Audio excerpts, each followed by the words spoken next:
नमस्कार दोस्तों। कई बार अपन भगवान से मांगते हैं बहुत कुछ, लेकिन हमें उसका विपरीत मिलता है। तो हम सोचते हैं कि शायद ईश्वर हमारे साथ नहीं है या ईश्वर है ही नहीं, सब कहने की बातें। लेकिन ऐसा नहीं है दोस्तों, ईश्वर है। अगर ईश्वर नहीं है तो ये सृष्टि नहीं है। इसका मतलब ईश्वर है, लेकिन हम जो भी मांगते हैं वो मांग पूरी क्यों नहीं करता ईश्वर।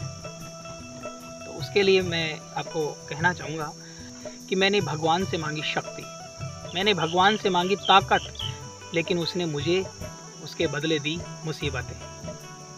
क्यों? अगर वो ये सोच के बैठ जाए कि मैंने भगवान से ताकत मांगी थी, शक्ति मांगी थी, लेकिन उसने तो उल्टा मुझे इसके बदले कठिनाई दे दी, मुसीबतें दे दी, उलझने दे दी। अगर वो इस नेगेटिविटी में रहता तो वो कभी भी भगवान को नहीं मानता। लेकिन उसने पॉजिटिव माइंड से सोचा कि भगवान से मैंने शक्ति मांगी, ताकत मांगी, लेकिन उसने मुझे मुसीबतें दे दी, कठिनाइयाँ दी।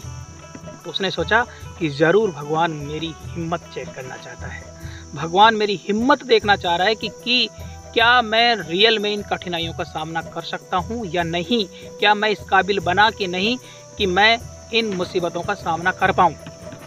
इसीलिए भगवान ने मुझे मुसीबतें दी है।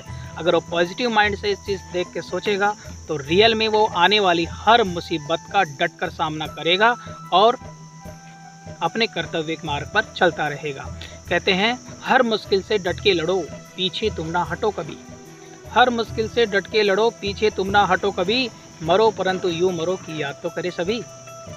जो हमारी अनमोल ज़िंदगी जो भगवान ने हमें दी है, उसको हम यूं ही क्यों समाप्त कर दें, यूं ही क्यों समाप्त कर दें कि हर कोई हमें गाली दे कि यार ज़िंदगी को जी नहीं पाया, ज़िंदगी छोड़कर चला गया, हार गया ज़िंदगी से, ज़िंदगी जी नहीं पाया, कठिनाई आई और खुद चल गया, खुद चल बसा। क्यों? मुसीबतें आएगी, मुसीबतें आएगी।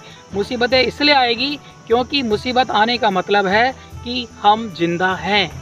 अगर मुसीबत किसी इंसान की ज़िंदगी में नहीं आ रही तो वो एक जिंदा इंसान नहीं कहलाएगा, वो एक मरे हुए इंसान के समान है।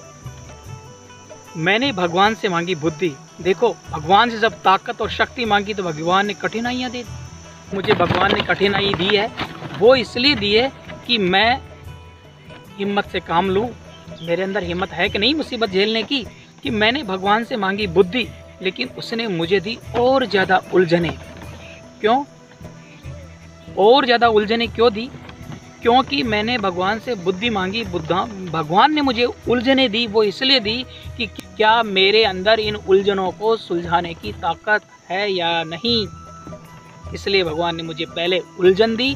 अगर मैं इन उलझनों को सुलझा सकता हूँ तो भगवान रियल में मुझे बुद्धि दे रहा है। क्यों? क्योंकि अगर उलझन कोई सी भी है, अगर वो मैंने सुलझाती तो वो मेरे लिए बुद्धि हो गई, तो भगवान का दिया हुआ उपहार हो गया, जिसको मैं बुद्धि कह रहा हूँ, जो मैं भगवान से मांग रहा हूँ।